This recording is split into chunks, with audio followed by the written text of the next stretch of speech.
The Fox and the Crow. One morning, a fox was walking through the woods, looking for something tasty to eat for his breakfast, when his nose picked up a scent of something very interesting. He stood still and sniffed the air. "Cheese," he said. "I smell cheese. Now, why would there be cheese in the middle of a wood like this?" The fox didn't have to wait long to find out, because there, sitting on a branch, high up in a tree, sat a crow.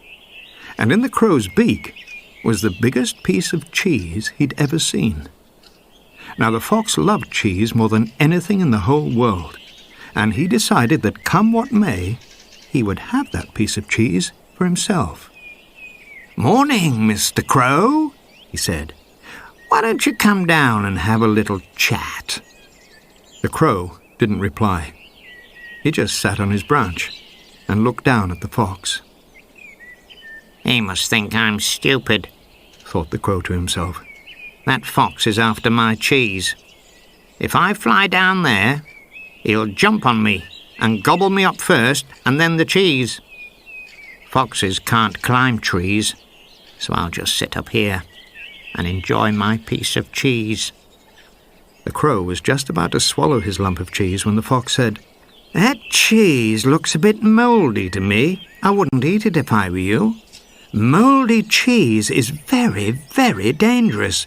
You could easily get ill from bad cheese. If I were you, I'd be on the safe side and just drop that cheese right now." "No," thought the crow, "I'm not falling for that. There's nothing wrong with this cheese. I found it fresh this morning. It smells wonderful, and I'm going to eat it right now." The crow looked straight at the fox and waggled his piece of cheese as if to say, "Look what I've got. Aren't I the lucky one?" Right, thought the fox. This crow isn't quite as stupid as he looks. I'm going to have to try something else. "You know, Mr. Crow," said the fox, "you really do have the most lovely feathers." The crow smiled to himself. He was rather proud of his sleek black feathers. The fox was right. They were rather lovely. "And your head," said the fox, "your head is very fine indeed. Makes you look fierce, but wise at the same time."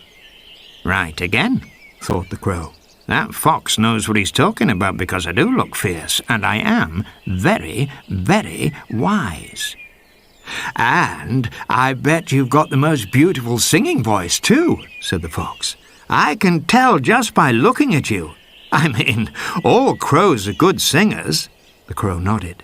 "And I bet you're the best singer out of all the crows."